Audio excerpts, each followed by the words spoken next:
Welcome to the How to Do It on a Macintosh Games installation video. So we're going to take you through how to get games set up. The first place you have to go is the Gordon Group website. There you will find the link to how to download games. So if you get to that website, you go to the games button there, you go down to download. Once you click on that, we'll just give it a little click there. I just want to point out there's lots of other places to go there, but we'll just download that. And you'll see this little red link here, downloading games. We're going to click on that. And you're going to see a place where I have to agree to some terms.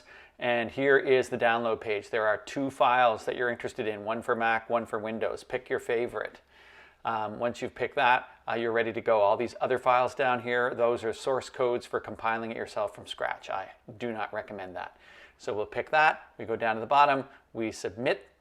And then you can enter some personal information, which they use for statistics. And once you hit return, or sorry, once you push the button on this, in 3 to 5 days, you will get an email with the download information. And hopefully all of you have gotten that information by now. The next thing to look at is MacMoleplot. The website for it can be found on the Moodle site. And when you get here, you just go to the download link. So there's lots of other information here, but we're just going for the download link now, and there are some details. Just pick your favorite, Windows or Mac. In this example, we're going to pick Mac. So I'm going to click that, and it's going to come down to our downloads folder. So off it goes. The next place we want to go is go for GamesQ. GamesQ is on the Gordon website. There's a link to it from the Gordon website, but here it is. And again, down toward the bottom of the page there is the download links for a Mac OS file or a Windows file. So you'll click that and download that file as well. The last thing we're going to need is a text editor, and I recommend the Microsoft Visual Studio Code Editor. It runs on both Macs and PCs, so whatever you see me do with this on one computer can be done on another. It's got all kinds of add-ons and extensions. We're just going to use it at its most basic level as a text editor. It has the ability to run a terminal in it, so we can use it as a text editor and a direct connection to the underlying tools of our machine. So whether you're using a Mac or a PC, you'll be able to run a Unix shell or PowerShell and have complete access to the guts of your computer for running games. We're going to use a graphical interface mostly, but occasionally, as we'll see in the installation process, we will have to get into the nuts and bolts. Now let's talk about the installation process. The first thing we need to do is pull up the window for our applications folder. So on a Mac, I would just get a new Finder window going and pull in. There it is. Well, I'm just going to pull in applications, and then I'm just going to drag GamesQ into applications. Boom, done. That's it. Then I need to uncompress the MacMoleplot folder. Just double click on it on a Mac. It'll automatically decompress or uncompress, and then I'll just drag that into my applications folder. The same for games. When I extract this folder, there should be a folder that's got everything in it that's necessary to run. I just drop that into applications. Boom, done. And now we're not done. There's lots of steps to do, but all the code that we need to run is now on our computer. I'm just going to change the view. I'm just going to sort by the date modified so that all of the files that I'm looking for are at the top. There's the 3 new things I added. That's where I've got to go and set up some stuff. In the games folder itself, you'll see all these files. There are some important scripts here. The GMS script, which actually calls the games binary, and the run GMS script down here, which actually calls, handles a lot of that job. So GMS calls run GMS will run the whole show. So we need to change some settings on run GMS, and the instructions are in the Moodle site. You go down to lesson 3, and there's the using games instructions. If we click on that, we get to our book about games, and one of the chapter 1 is building your system, and we can see all the information about games there, and we'll go down to how to install games, and there's basically everything that I've talked about so far. And down here is editing the run GMS script. So we are going to now change the run GMS script so that some very essential bits of information are in there. So we have to use the text editor.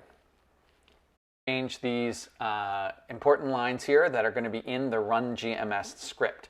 we're going to change them and change the settings. You can see my example here. It won't be exactly what we do today because it's a different computer, but we're going to change. We need to set the destination for certain files. For example, the scratch disk, the user scratch disk, and the path for the game. So the user scratch disk is where you're going to put your results. The scratch disk here is where your sort of in progress files will go. And of course, we need to know where the application is because this script needs to know where to look to actually call the binary file. So in this script, we will make these changes. So I am going to locate my copy of Microsoft Visual Code. One of the easiest ways to find an application is just to go to search and type in a few letters, and there is Visual Studio Code. So I'm just going to click on that. When it comes up, you'll see the opening window. I'm going to drag it over because it opened up on my other screen. I'm just going to drag it over here. Here we are. So this is Microsoft Visual Code. Some old work there. Cleared it out of the way. We want to now find the Run GMS script and put it in here. So I'm going to find that. I'm going to say open folder, and open folder will open the folder and give us access to all the files in it. So I'm going to go to the applications folder. I'm going to find games. I'm just going to open the whole folder, and you will see both the GMS and the Run GMS script in there. Yes, I trust you. All right, so there is GMS and there's Run GMS. Double click on that.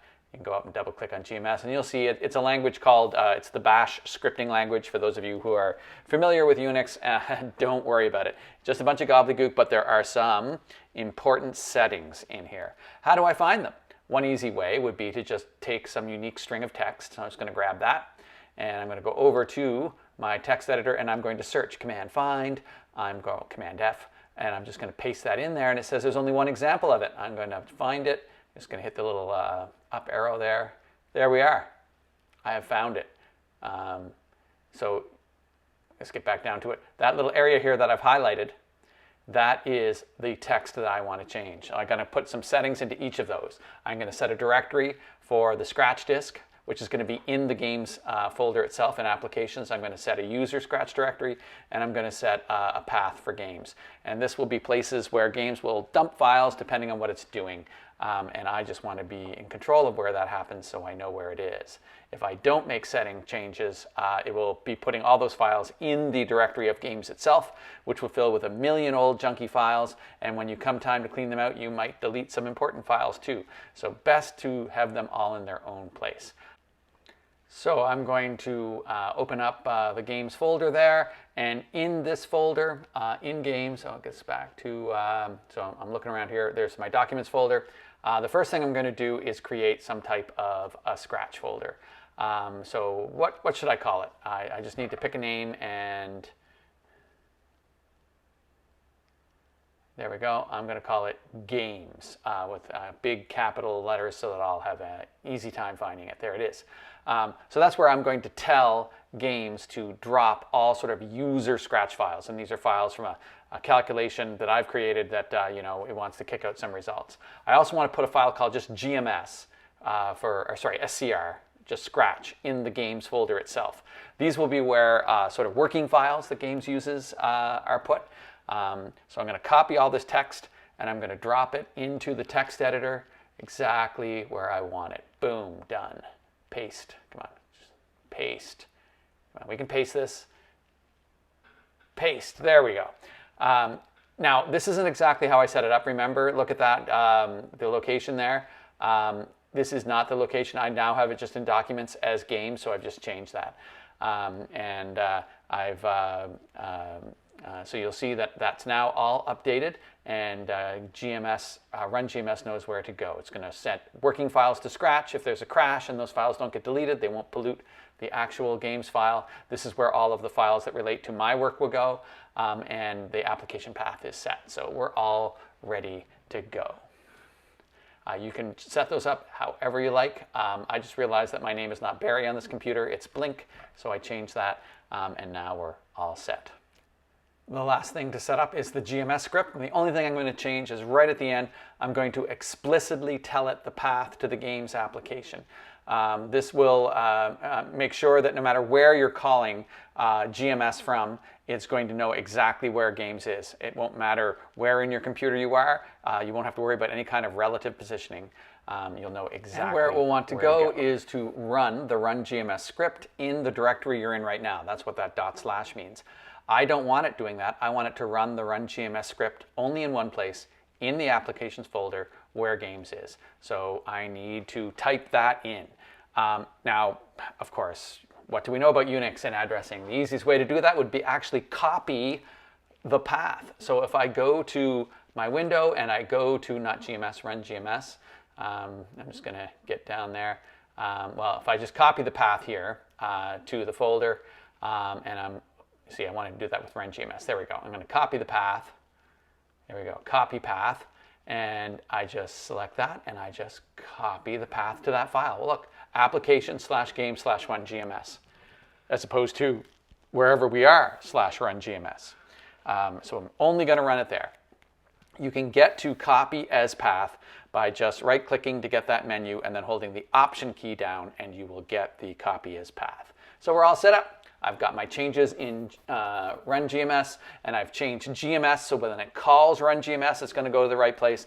And now I can actually run games files from the command line by typing in GMS, this file name, and it will run the run GMS script in the appropriate place, and it will input all my data through the files. And we are going to have to run our first job in the command line. That's going to be important the very first time we run games before we use the graphical interface. I'm just changing my games folder to games.scratch. As you can see there, I've changed it in the text file to games.scratch just to make it clear that it's a Scratch file, not some application file. Now I'm going to go to GamesQ. I've opened up the GamesQ folder. I'm going to click on that, and it's not going to work. It's going to tell me that it can't start the back end. The back end is a piece of software that it expects to be running already in the background on your computer. You can see the error there. That background program that it needs to be running is this Games SQD program. The D is for daemon.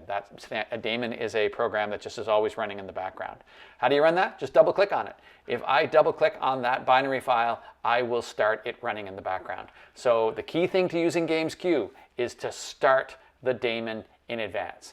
And this is just really for Macintoshes. PCs are a little different with this. Now, when I tried to start it for the very first time, what did it tell me? It told me there's a security issue. It said, this is a binary file. Do you trust it? I trust it. It's from Mark Gordon's group. They're world famous academics, but they could be a nest of Russian spies. I don't know. However, I will trust them. I'm going to go to the security settings in my system settings, and I'm going to look for Open Anyway. It's under the General tab of Security and Privacy. So you'll have to do that. You just go there and click Open Anyway. You may have to unlock things. If you click Open Anyway, then you won't have a problem anymore. It's now going to run from that point on. So when I go to, just get there. I wasn't able to click it. I forgot to unlock it. All right, use password, blah, blah, blah. The password is ice cream. All right, and then Open Anyway. I say, are you sure? Yes. Okay, done. Now you can see it opened up terminal window. And if you look at that terminal window, you'll see that there's nothing happening. The terminal window ran something and never came back. Never came back to a prompt. And that's because it's running. That terminal window is now running the program, and the program is never letting that terminal window go. And that's exactly what we want. That terminal window is just going to sit there running forever. Just put it in the background, ignore it. You now have the Games SQD daemon running. Success. And now we'll just go up to the GamesQ program. We've got that daemon running in that window. I'm just sending it into the background there, getting rid of the extra window. All right, so I'm going to go up to GamesQ, double click on it. Double click on it. There we go. Oh, opened up on my other screen. I'm going to go grab it. Bring it over. There it is. That is the window into which I can drop input files. Anything I drop in there will be submitted to Games. It's going to be super easy, and it's now running. So you run the daemon, then run Games SQ. All right. So if you're setting up Games, keep that in mind. The number of steps. MacMulPlot. If I run that, it's also going to crash on me. And the reason it's doing that, number one, there's the security issue, which I will have to go to preferences and settle. But once it gets going, one thing you're going to find is it didn't really crash, but it's not working right. And I'll show you why in a second. Here's the problem with MacMolePlot.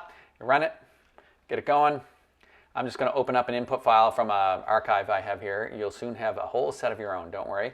So there's ammonia, kind of small in the corner there. Let's blow it up by just turning the little scroll wheel on the mouse. And whoa, what's going on?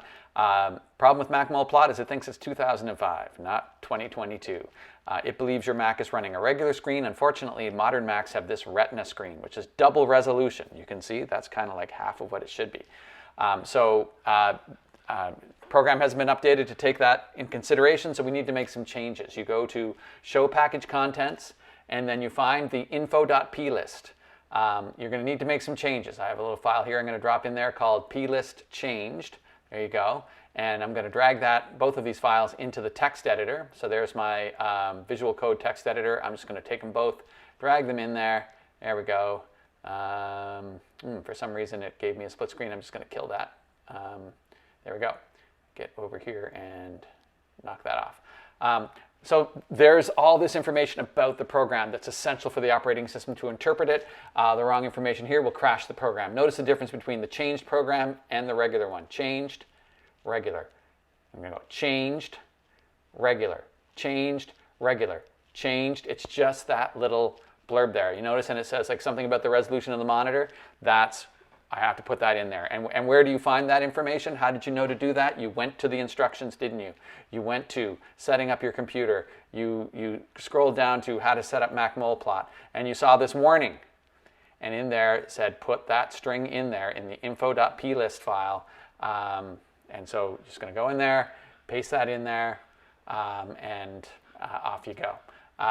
Now, make sure you save that, and now we've got two files in there. We've got the change file, and we have the original info file. All right, so let's go to the contents of the MacMolePlot application, and I want to use the other info file. So what I'm going to do is I'm just going to give that like info.original, and then I'm going to change this to the original, back to info, so that this will now be the file that gets read. And you're going to have to do this every single time you run this application. It will crash right off the bat in the current configuration. What you need to do is run it first in old mode, like I just did. Go in, switch the info.plist files, and then run it again. And then I just wouldn't close it for like the next week while you're using it. And so you don't have to do this. Just keep it open. So now you see it's working right. It expands through the whole window. It's operating fine. So you'll have these two files, info.plist and the other info.plist. You'll just rename them, so you use one when you open it. Use the original one when you open it the first time after the computer's been restarted. It'll be in the wrong resolution. Then you switch them and open it, you'll be in the right resolution. So that's how things are going to have to be. So now we've got this file all ready to go. So think about it. We've got MacMolePlot, we have GamesQ, and we have the text editor. It's time to do some gamesing. So let's see what we can do.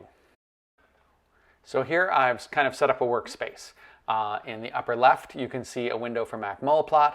To the right, you can see the Microsoft Visual Studio text editor with the terminal window all ready to go at the bottom. In the middle between them, you can see just the Finder window, the directory for that game Scratch directory, not the Scratch directory, the result file for GamesQ. So that was set up, and GamesQ, in the preferences for GamesQ, I selected that file. So GamesQ will put everything there. So go to Preferences in GamesQ and make sure you create a folder and tell GamesQ to put everything in that folder. That's my folder there. And the lower left is GamesQ itself, all ready to go. You'll see in that lower folder there's 3 jobs. The first thing I might do is delete them. First, I'm going to introduce you to the an important command. See that in the terminal there, down there in the lower right? That export command, I'm creating a path. So type that into your terminal. That will create a path so that when I type in the GMS command, the terminal is going to search my computer for actual files to execute, and it's never going to search where the GMS file is in application/games unless I put in that export command. So Just going to clear everything out there and start from scratch. All right, so imagine we're starting right now with a whole new workflow. We're going to use MacMultiplot here to build a molecule, and then we'll export an input file. We'll put the input file on the desktop and it'll end up here. We can then check that out and make any changes if we wish using our text editor. Over here, well, I can drop things into games and all the results will appear here in this folder. So I'm going to just press the sweep button here, the cleanup button, and notice how all the files disappear from the folder. So anything you delete from GamesQ is going to delete from your folder, so keep that in mind. I generally don't mind a long list of things, of old jobs. So let's go to the build tools, make sure you're in the edit button here, and I'm going to pick carbon. I'm going to pick carbon with 3 bonds coming off it, or 3 connections. That would be sp2 carbon, and I'm going to start building. So there's a carbon, and if you click on one of the bonds, you will add, doesn't that look like ethylene? And I'm going to use the scroll wheel to zoom back, and so there's ethylene. I'm going to position it by holding Command and drag, and then I'm going to click and click. Now I've got butadiene. And I could add hydrogens to that just by going up to, up to Builder and saying add hydrogens. Boom, all the spare bonds are now hydrogen. So there is butadiene. I have built it. But that isn't the structure of butadiene. All those bonds are actually single bond links. So I wonder what the final true structure is. Let's set up a calculation. I don't want to use a minimal basis set. I want to use the 321G. That's like, still a pretty small basis set. I'm going to not do an energy calculation. I'm going to do, so many options, an optimization calculation. And that will determine the best structure. I'm going to give it a name. And you'll see the coordinates there, Cartesian coordinates, that's x, y, z. I'm going to prefer something called a z-matrix. We'll talk about that in class. It will show us all the bond angles, lengths, and torsion angles as we build the molecule. Lots of other settings you can set. Nothing we really need to worry about here. I'm just going to make sure that MacMultiplot is checked there for some specific output options. There is the file. I said edit and save. I've looked at it, looks good. I'm going to save. And I'm going to give it a name. Let's just call it butadiene. And hit save. And it's going to be on the desktop because that's where I'm sending it. There it is. I can take a look at it. I can, let's get rid of that there. So there's butadiene. That's what I wrote the file with. I'm going to go over here, and this is the actual text input file for games. And it came from MacMultiplot. And just get rid of that. We don't need it anymore. Just drop it in here. There is the text file. That's the text file we're going to send into games. I could go in here and change those numbers. I could change a lot of those 180s to 179 just to make sure we're not stuck at 180 because we're, jammed in perfectly flat. Perfect symmetry, that's a perfectly flat molecule. It might be in the highest energy structure, and we would know because it's at the absolute top and the slope is 0. So I often will change 180s to 179 just to avoid things like that, but I'm not going to worry now.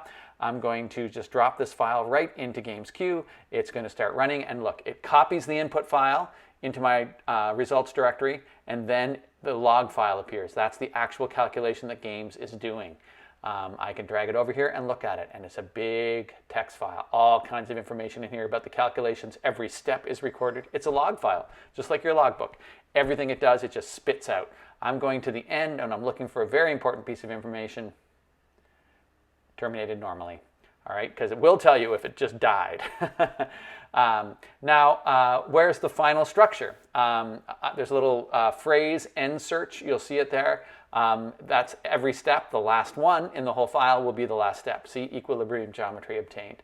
That's the final Z-matrix, and in that you can see all the bond angles, lengths, and torsions that are described in the Z-matrix, which we'll talk about in class.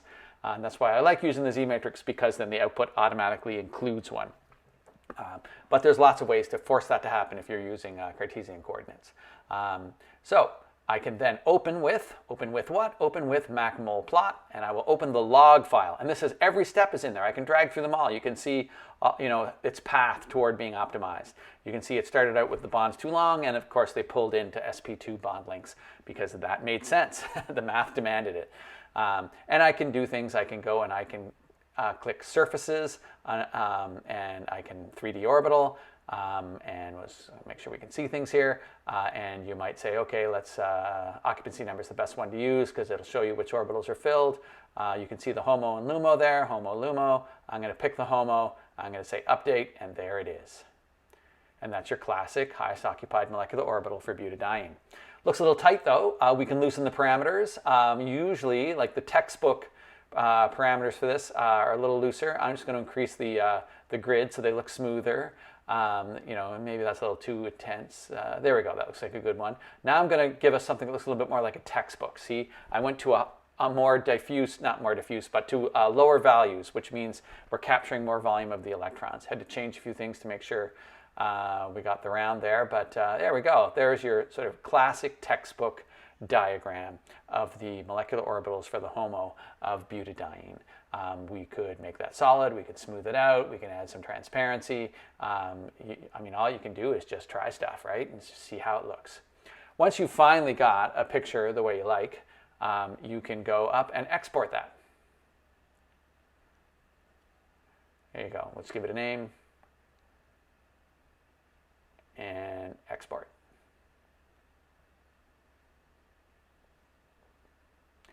And there we go. And you can print that out, send it home for your parents to put on their fridge. A final point I would like to make is that we need to run the very first script there, run that butadiene.input. You should run it from the command line first. And then it will get you all the security errors that we had before for running games will come straight out to you. You'll be able to go to preferences and say, yes, please do run it. And then once you've gotten through past the security errors, everything should look fine. And don't worry, we'll go over all of this on Wednesday, but hopefully this will get you started. And I'm around Tuesday to track down if you want some help as well.